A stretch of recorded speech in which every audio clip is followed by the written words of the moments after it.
Assalamualaikum warahmatullahi wabarakatuh.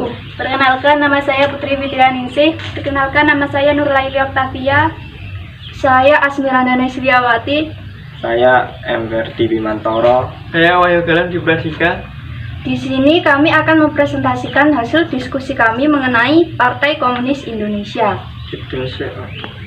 Latar belakang kemerdekaan Indonesia bukan berarti negara Indonesia terbebas dari segala masalah yang ada. Terdapat beberapa oknum ataupun organisasi masyarakat yang menginginkan ideologi mereka yang menjadi landasan negara yang telah disepakati sebelumnya. Salah satunya adalah organisasi dari Partai Politik Partai Komunis Indonesia atau PKI. Hingga saat ini masih banyak organisasi masyarakat yang menginginkan separatis dengan kedaulatan NKRI. Pemberontakan PKI tanggal 30 September 1965 bukanlah kali pertama bagi PKI. Sebelumnya pada tahun 1948 PKI sudah pernah mengadakan pemberontakan di Madiun.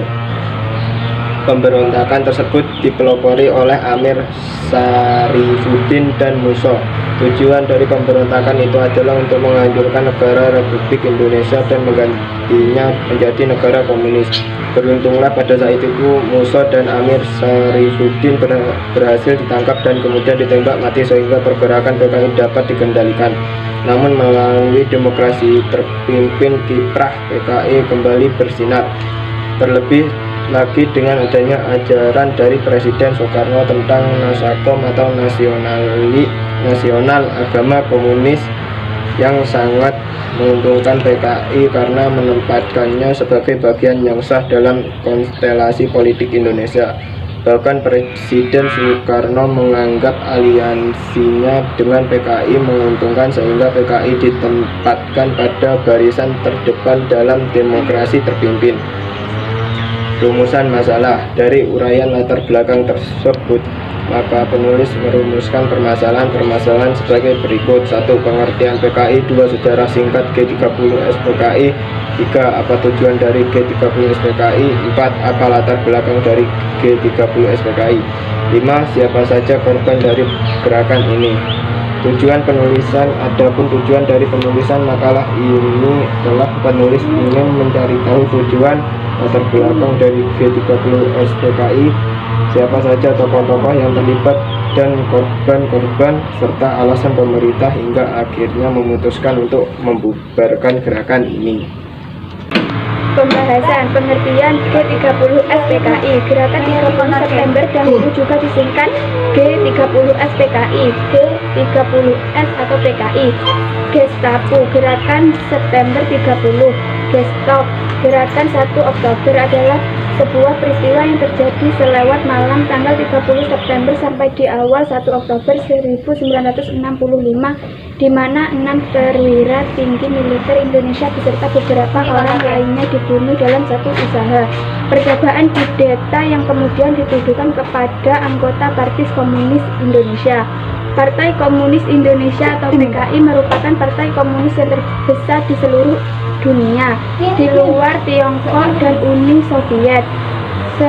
Sampai pada tahun 1965 anggotanya berjumlah sekitar 3,5 juta, ditambah 3 juta dari pergerakan pemudanya. PKI juga mengontrol pergerakan serikat buruh yang mempunyai 3,5 juta anggota dan pergerakan petani Barisan Tani Indonesia yang mempunyai 9 juta anggota, termasuk pergerakan wanita atau Gerwani, organisasi penulis dan artis dan pergerakan sarjana. PKI mempunyai lebih dari 20 juta anggota dan pendukung. Pada bulan Juli 1959 parlemen dibubarkan dan Soekarno menetapkan konstitusi di bawah dekret presiden, sekali lagi dengan dukungan penuh dari PKI.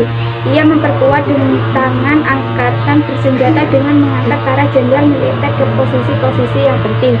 Soekarno menjalankan sistem demokrasi terpimpin. PKI menyambut demokrasi terpimpin Soekarno dengan hangat dan anggapan bahwa dia mempunyai mandat untuk persekutuan konsepsi, yaitu antara nasionalis, agama, dan komunis yang dinamakan Nasakom.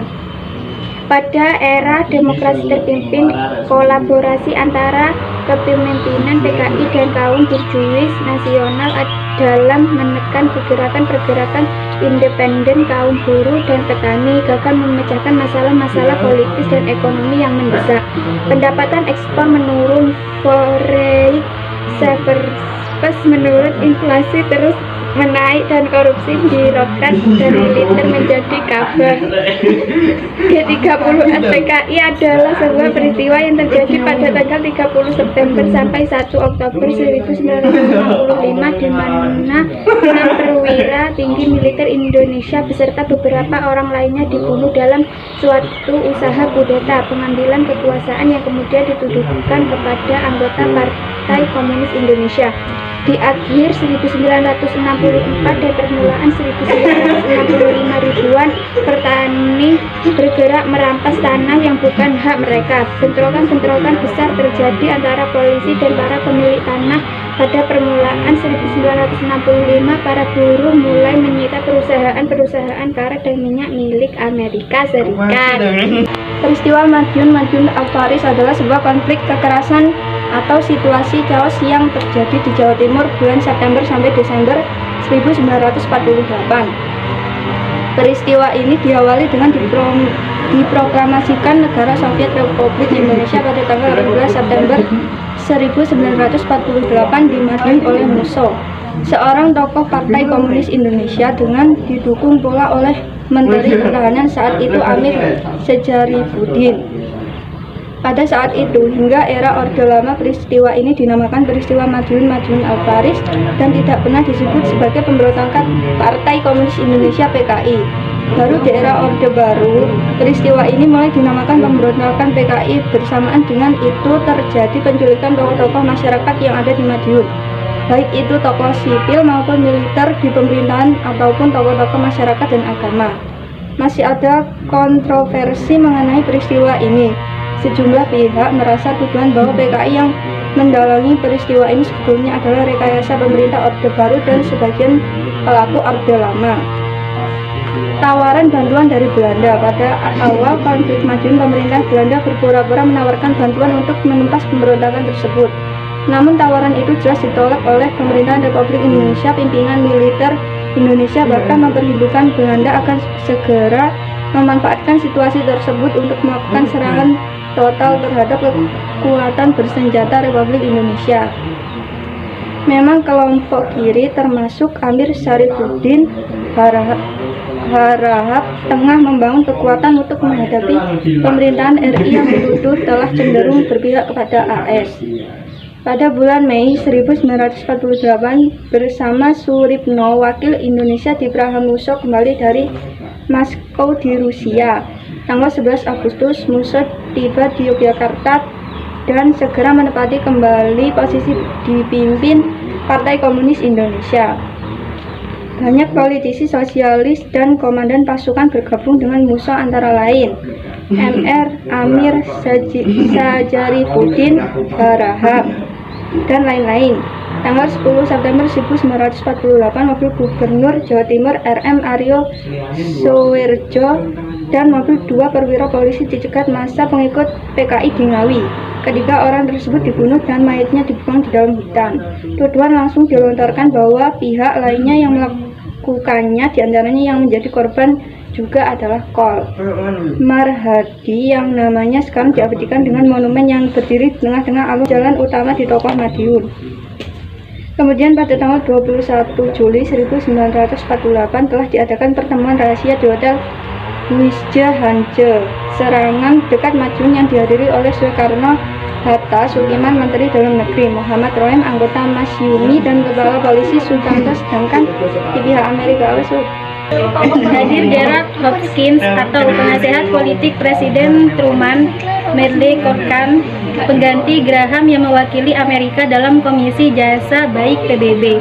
Dalam pertemuan Sarangan yang belakangan dikenal sebagai Perundingan Sarangan, diberitakan bahwa pemerintah Republik Indonesia menyetujui Red Draft Proposal atau proposal pembasmian kelompok merah. Dengan bantuan Arturo Campbell, Sukanto berangkat ke Amerika guna menerima bantuan untuk kepolisian RI.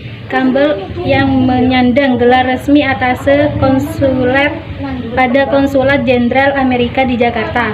Sesungguhnya adalah anggota Central Intelligence Agency. Peristiwa isu Dewan Jenderal pada saat-saat genting sekitar bulan September 1965 muncul isu adanya jenderal yang mengungkapkan bahwa para petinggi Angkatan Darat tidak puas terhadap Soekarno dan berniat untuk menggulingkannya. Menanggapi isu ini, Soekarno memerintahkan pasukan Cakrabriwa untuk menangkap dan membawa mereka untuk diadili. Namun secara tak terduga dalam operasi penangkapan tersebut, para jenderal tersebut terbunuh. Isu dokumen Gilchrist diambil dari nama Duta Besar Inggris untuk Indonesia, Andrew Gilchrist, beredar hampir bersamaan waktunya dengan isu Dewan Jenderal. Dokumen ini oleh beberapa pihak dianggap pemalsuan.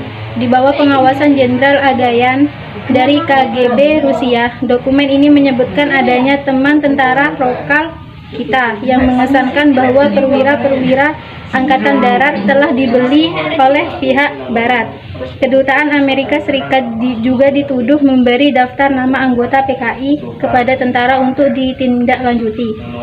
Isu keterlibatan Soeharto. Menurut isu yang beredar, Soeharto saat itu menjabat sebagai Pangkostrat atau Panglima Komando Strategis Cadangan Angkatan Darat, tidak membawahi pasukan. Keenam pejabat tinggi yang dibunuh adalah Legend TNI Ahmad Yani atau Menteri Panglima Angkatan Darat atau Kepala Staf Komando Operasi Tertinggi, Majen TNI Raden Suprapto atau Deputi 2 Menteri atau Panglima AD Bidang Administrasi, Majen TNI Mas Tirto Darmo Haryono atau Deputi 3 Menteri atau Panglima AD Bidang Perencanaan dan Pembinaan, Majen TNI Siswondo Parman atau Asisten 1 Menteri atau Panglima AD Bidang Intelijen, Brigjen TNI Donald Isaac Tanjaitan atau Asisten 4 Menteri Panglima AD Bidang Logistik, Brigjen TNI Sutoyo Siswo Miharjo, Inspektur Kehakiman atau Auditor Jenderal Angkatan Darat, Jenderal TNI Abdul Haris Nasution yang menjadi sasaran utama. Selamat dari upaya pembunuhan tersebut. Sebaliknya Putri Ade Irma Suryani Nasution dan ajudan beliau Letsu CZI Piri Andres Tenden tewas dalam usaha pembunuhan tersebut. Selain itu beberapa orang lainnya juga turut menjadi korban. Uripka Karil Satswin Tumbun pengawal Kadiman resmi Wakil Perdana Menteri II dari Jenderal Leman, Kolonel Kadamso Darmokusumo, Komandan Korem 072 atau Pamungkas Jakarta, Letkol Sugianto Mangunwiyoto, Kepala Staf Korem 072 atau Pamungkas Jakarta. Pasca pembunuhan beberapa perwira TNI Angkatan Darat, PKI mampu menguasai 2 sarana komunikasi vital, yaitu studio RRI di Jalan Merdeka Barat dan kantor telekomunikasi yang terletak di Jalan Merdeka Selatan. Melalui RRI, PKI menyiarkan pengumuman tentang gerakan 30 September yang ditujukan kepada para perwira tinggi anggota Dewan Jenderal yang akan mengadakan kudeta terhadap pemerintah. Diumumkan pula terbentuknya Dewan Revolusi yang diketuai oleh Letkol Untung Sutomo. Penangkapan dan pembantaian dalam bulan-bulan setelah peristiwa ini, semua partai kelas buruh yang diketahui ratusan ribu pekerja dan petani Indonesia dibunuh atau dimasukkan ke kem tahanan untuk disiksa dan diterogasi. Pembunuhan ini terjadi di Jawa Tengah bulan Oktober, Jawa Timur bulan November, dan Bali bulan Desember. Beberapa jumlah orang yang dibantai tidak diketahui dengan persis. Perkiraan yang konservatif menyebut 500.000 orang, sementara perkiraan lain menyebut 2-3 juta orang. Namun diduga setidaknya 1 juta orang menjadi korban dalam bencana 6 bulan yang mengikuti kudeta itu. Dihaju dan dibantu oleh tentara kelompok-kelompok pemuda dari organisasi-organisasi muslim sayap kanan seperti Barisan Ansor NU dan Tameng Marhanis PNI melakukan pembunuhan massal terutama di Jawa Tengah dan Jawa Timur. Super Semar Surat Perintah 11 Maret.